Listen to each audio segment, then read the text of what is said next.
Today, we're going to delve into a topic that has been a source of controversy and misunderstanding for decades. Is same-sex attraction a mental illness? We'll explore the groundbreaking research of a UCLA professor named Evelyn Hooker, who challenged the notion that same-sex attraction was a mental illness.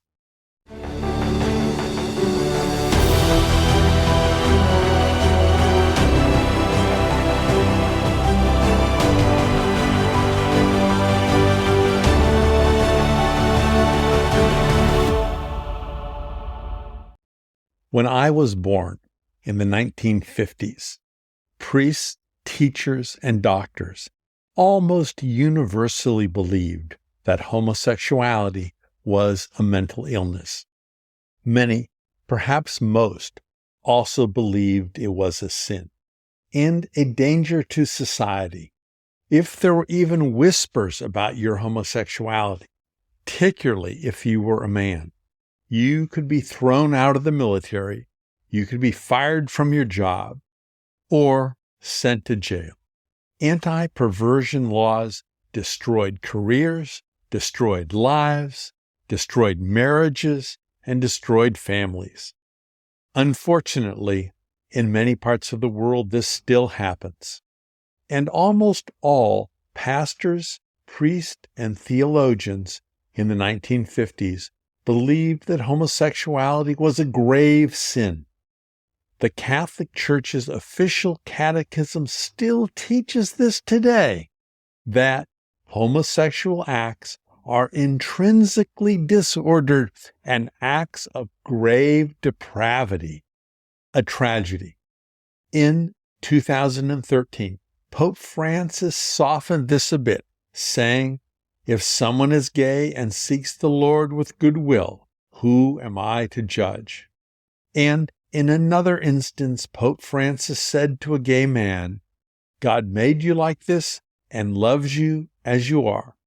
But still, the official teaching uses the wording intrinsically disordered and acts of grave depravity. So tragic, so sad. Evelyn Hooker, a UCLA professor, came to challenge this belief, and her research would eventually change much of the world. Her journey began when a gay male grad student named Sam Fromm challenged her to conduct research on homosexuality. Despite the difficulty of funding such research, she forged ahead.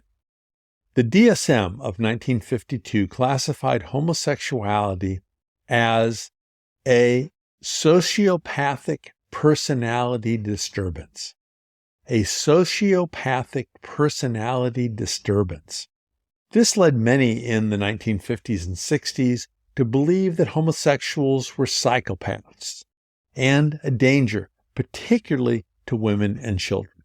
Some people still believe this falsehood. The DSM, the Diagnostic and Statistical Manual of Mental Disorders, is published by the American Psychiatric Association, commonly known as the APA.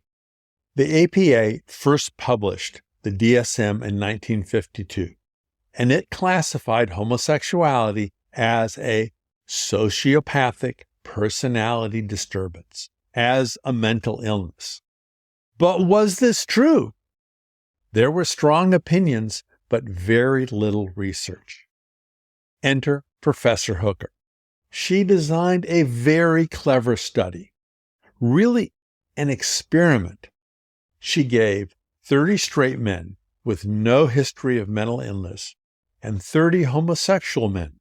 She gave each man 3 standardized tests designed to identify mental illness.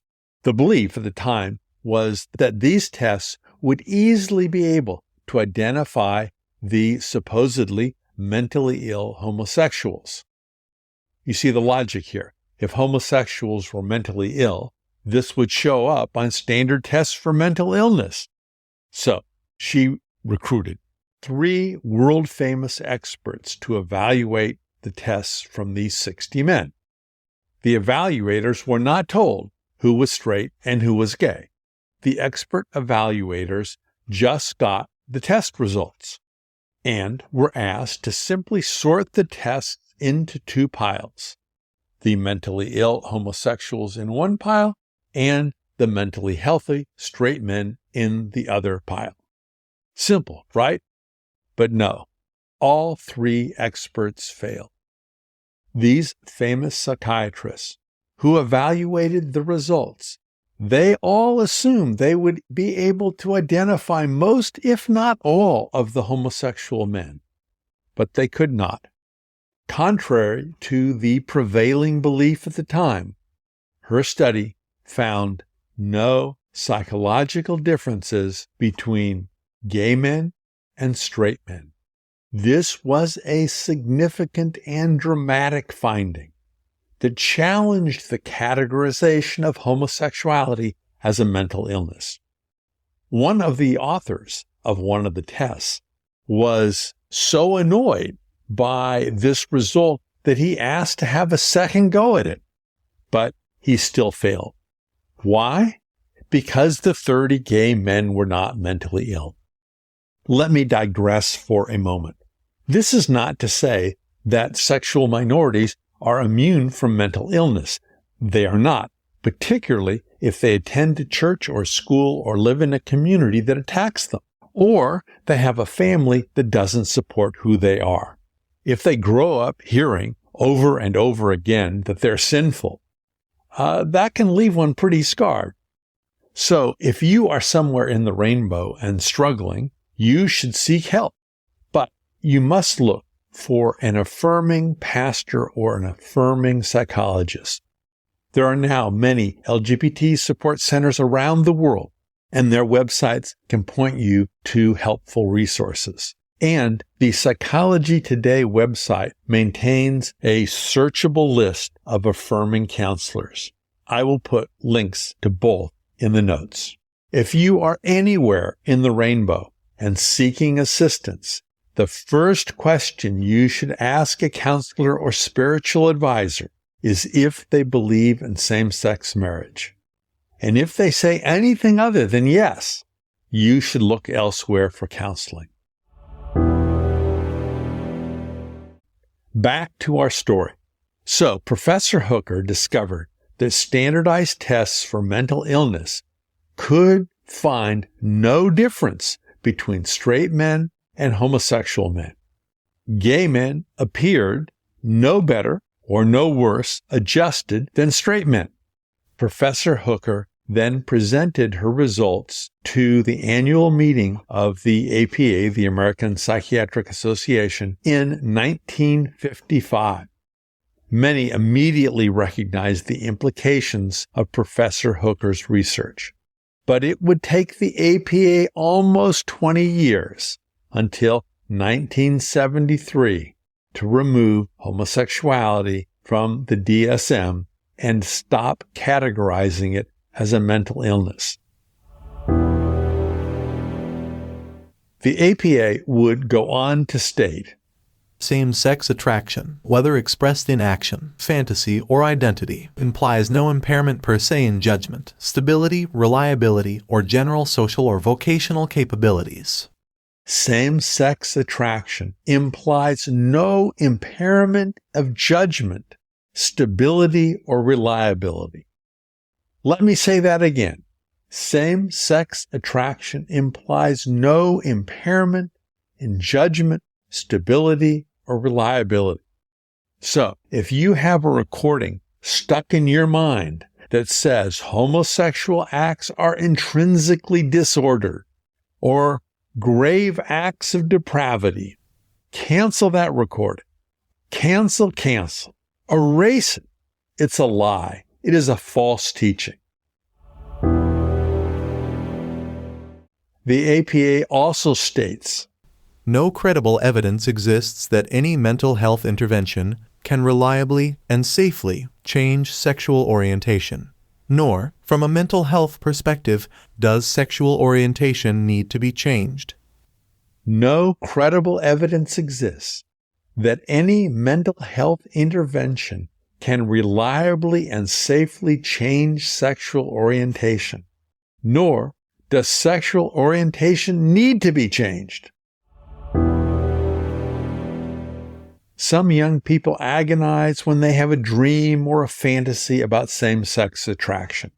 They should not. The American Psychiatric Association says, same-sex attraction, whether expressed in action or fantasy, implies no impairment in judgment, stability, or reliability. Evelyn Hooker's work was eventually recognized with numerous awards. In 1992, she received the APA's highest honor, the Lifetime Achievement Award, 37 years after she presented her groundbreaking research to the same body. Now, the APA says, the idea that homosexuality is a mental disorder, or that the emergence of same-sex attraction among some adolescents is in any way abnormal or mentally unhealthy, has no support among any mainstream health and mental health professional organizations. The idea that homosexuality is a mental disorder, or that the emergence of same-sex attraction and orientation among some adolescents is in any way abnormal or mentally unhealthy, has no support among any mainstream health and mental health professional organizations. Thank you, Evelyn Hooker, a hero, a saint. So, if you are gay, are you sick? Are you mentally ill? The answer, backed by decades of research and scientific consensus, is a resounding no. Same-sex attraction is not a mental illness, and this misconception has been debunked.